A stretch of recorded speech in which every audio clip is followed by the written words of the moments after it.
You are standing in your boss's office on a Tuesday morning. The door is closed. Rent is due in 11 days. Your checking account has $380 in it. Your car needs a brake job you cannot afford this month. And the man on the other side of that desk has just asked you to work Saturday? Again. Without compensation? You already know what your mouth is going to say. Yes. Not because you agree. Because $380 does not give a man the right to say anything else. There is a law in economics that nobody teaches in school. Because the people who profit from it need you to never hear it. Below a certain dollar amount, a human being cannot say no. Not will not. Cannot. The word is biologically unavailable to him. His rent is due. His car is broken. His account is empty. And every nerve in his body is running the same calculation: survive the week. A man running that calculation will say yes to anything. He will work the Saturday. He will take the insult. He will stay in the job, the apartment, the relationship, not because he is weak, but because the ground he is standing on has no iron in it. And a man standing on ground with no iron cannot hold his position against anyone. That is not a character flaw. That is what happens when the keel is missing. I have spent years pulling apart the hidden architecture of money, the buried wiring behind the systems that keep ordinary people earning just enough to survive. And I can tell you, there is a specific dollar amount that changes the ground you stand on. Below it, you cannot say no to anyone. Above it, something shifts inside you that has nothing to do with willpower and everything to do with engineering. That number is $10,000. And most of the people listening to my voice right now will never reach it. Not because they cannot earn it. Because the harbor they live inside was deliberately flooded one man. 1 month. One city to make sure every ship in it sank before it could sail. I am going to name him and name the city before this video is over. And I am going to lay out, in mathematical terms that should disturb you, exactly what the absence of $10,000 has already cost you. In every shipyard in the old world, before a single plank was nailed, before a single mast was raised, the builders laid one piece of heavy iron along the floor of the dry dock. They called it the keel. The keel is the spine of a ship. Every rib is bolted to it. Every plank is shaped around it. The mast sits above it. The rudder hangs below it. Without the keel, there is no ship. There is only a pile of lumber waiting to collapse at the first wave. $10,000 is the keel of your financial life.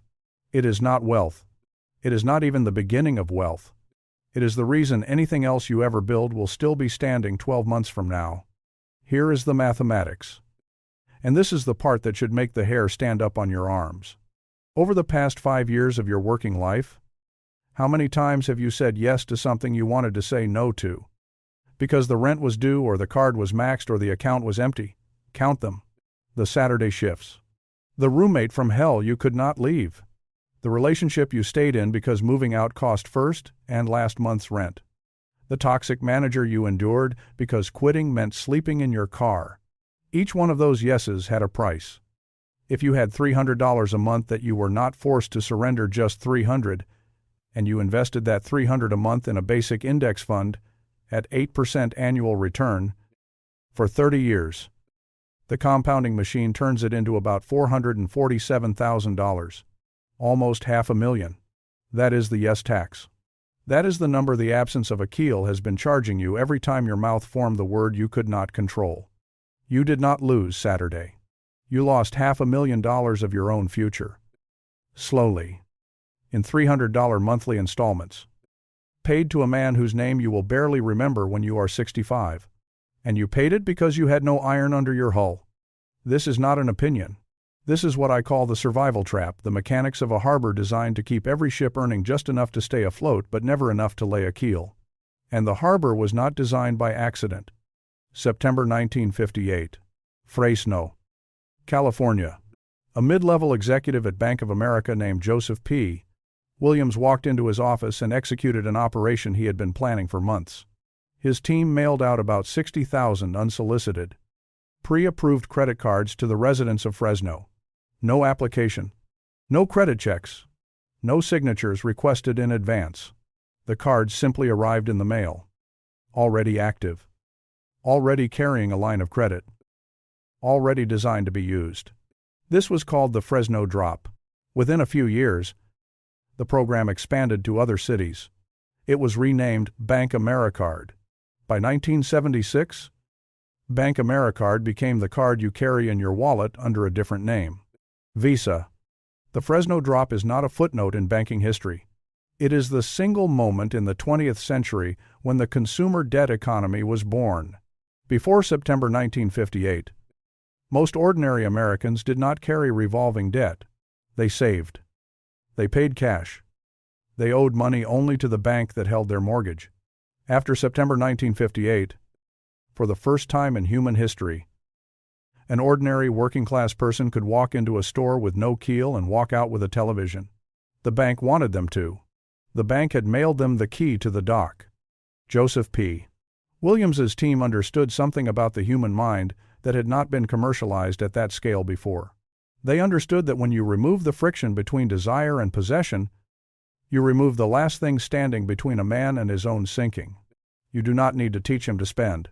He will do it himself. You only need to flood the harbor. The Fresno drop flooded the harbor. And 67 years later, you are still standing in the water. Every time you have tried to save $10,000 and failed, you were fighting a machine that was designed, engineered, and deployed in Fresno, California in the autumn of 1958 to ensure you would fail.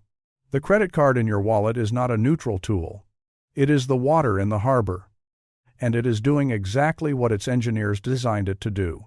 You were not supposed to lay a keel. You were supposed to stay as loose planks in the current. Because a man without a keel is a compliant consumer, and a compliant consumer is what the harbor was built to manufacture.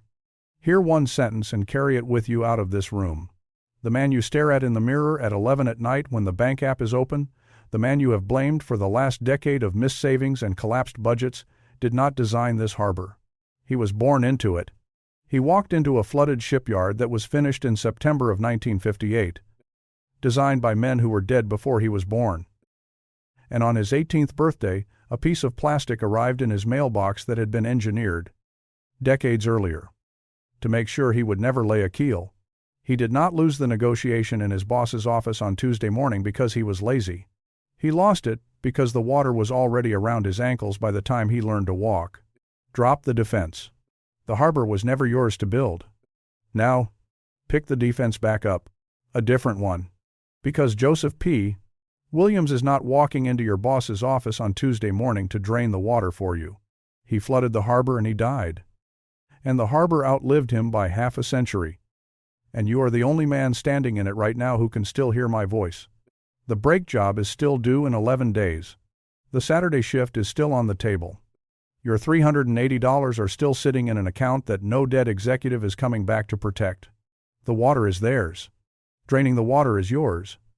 The man who understood this earliest, and most brutally, was Andrew Carnegie, born in Scotland in 1835.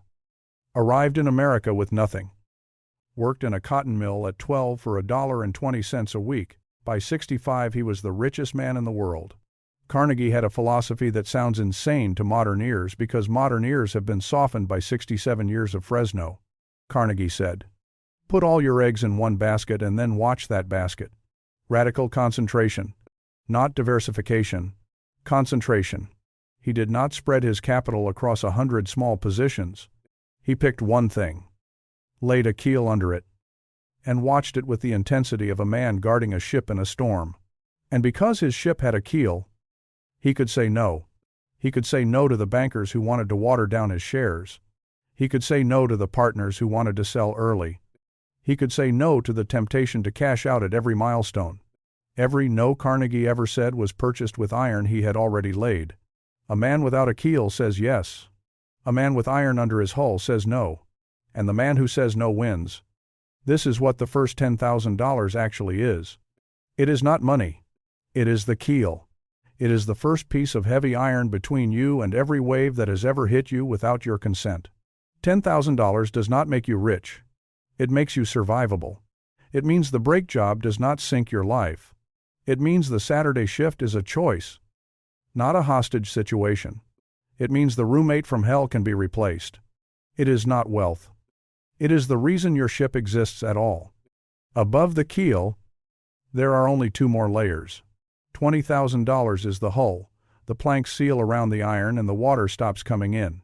At $20,000, you walk into your boss's office and the calculation in the back of your head has a different answer.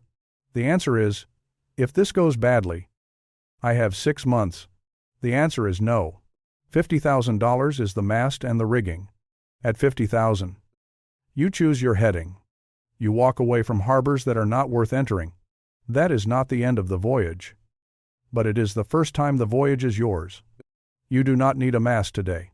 You need the keel. Because the hull needs the keel beneath it. And the mast needs the hull around it. The Fresno drop was designed to keep you as loose planks forever. The way out is 1 piece of iron at a time. And the first piece is $10,000. Now I am going to give you a test to run inside your own head. The Quit Today test. Close your eyes and imagine walking into your boss's office on Monday morning. You close the door. You sit down. And you say, calmly, the 2 words that every working class person is afraid of. I quit. Now ask yourself, after you walk out of that office, how many hours do you have before the fear arrives? How many days of dignity do you own before the rent is due?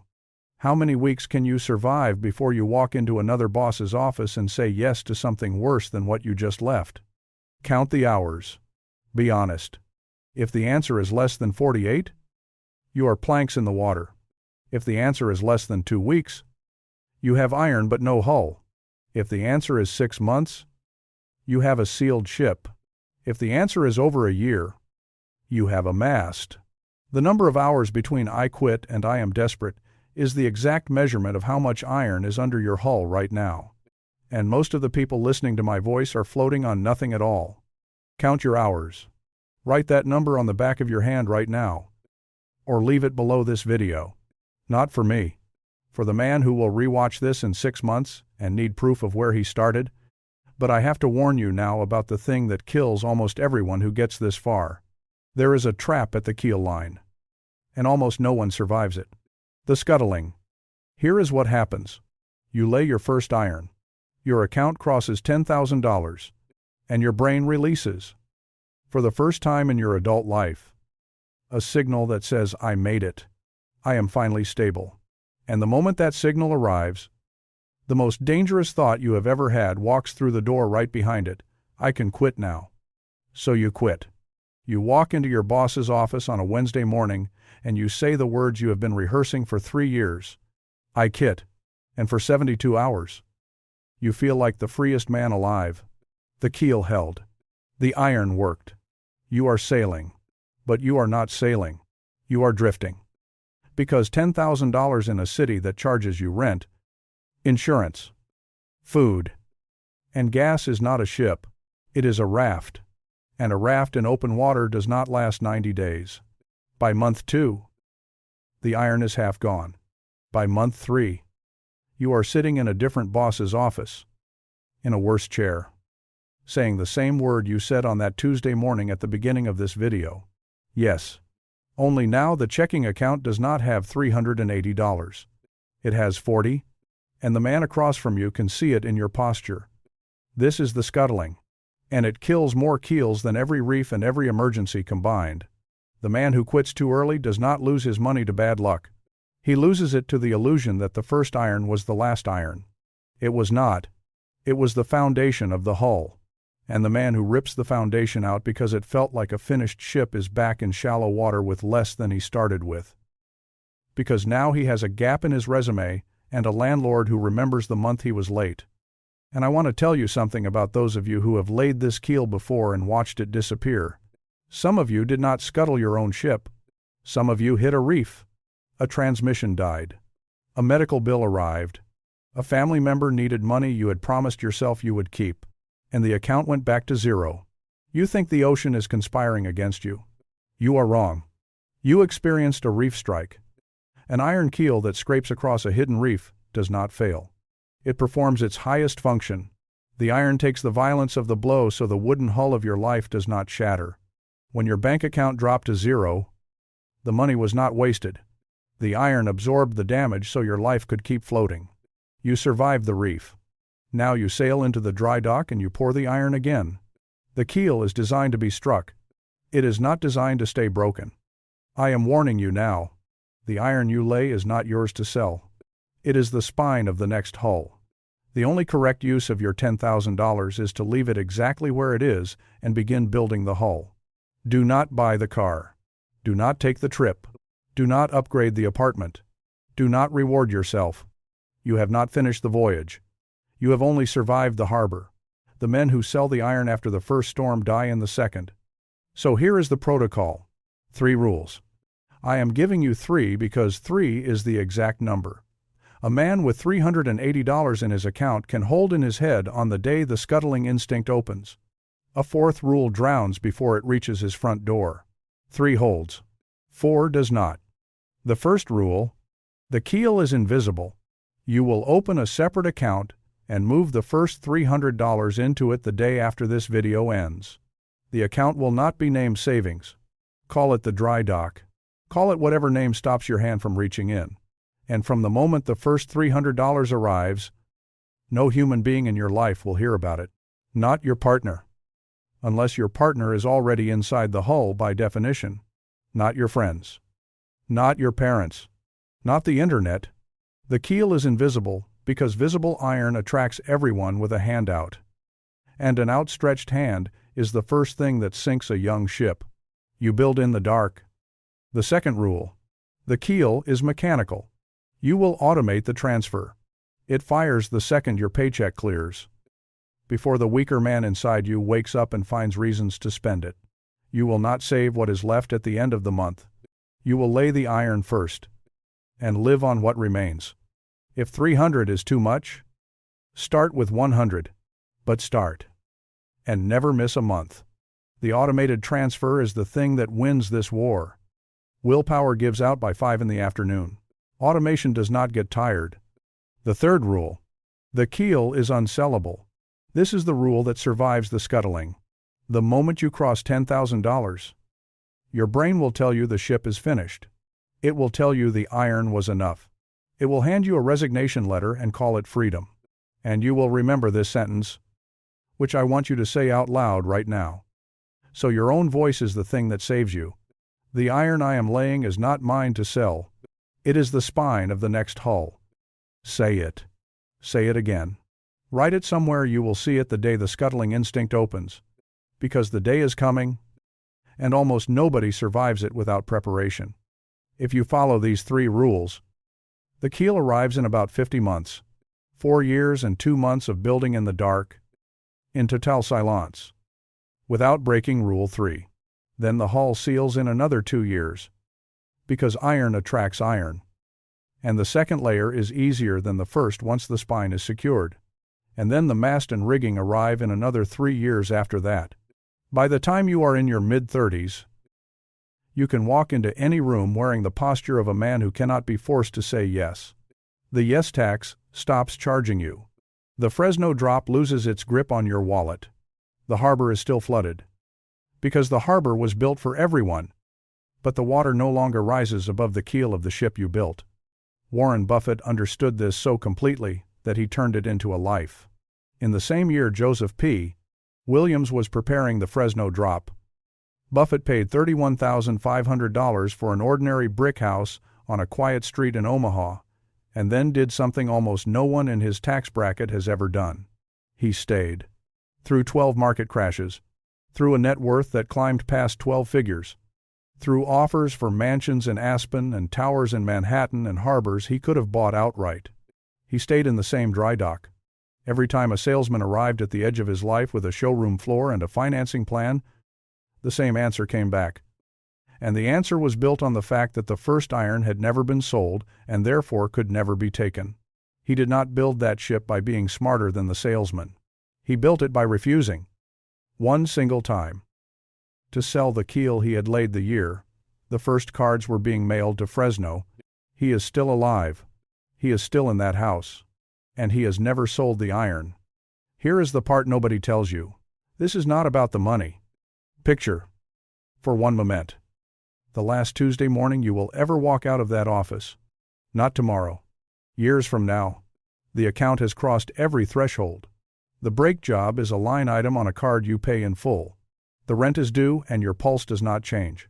You open the top drawer of your desk one final time to clear it out. There is almost nothing inside it. A few pens. A stale receipt. A coffee mug ring burned into the wood.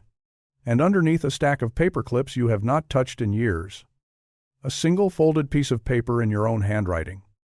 Placed there the month you opened the dry dock. On which you wrote one sentence, "The iron I am laying is not mine to sell." You leave the mug. You leave the pens. You take only the paper. Everything else in that drawer belonged to the room. The paper belonged to the man who is walking out. And the word waiting for you on the other side of that door, for the first time in your working life, is not a number. It is not a retirement plan. It is the word no. Every dollar in the dry dock was laid to purchase that word. The dry dock opens tomorrow. $300. No one knows. Not sold. Not explained. Not touched. Not now. Not after the first 10,000. Not ever. The survival trap does not survive a man who has laid a keel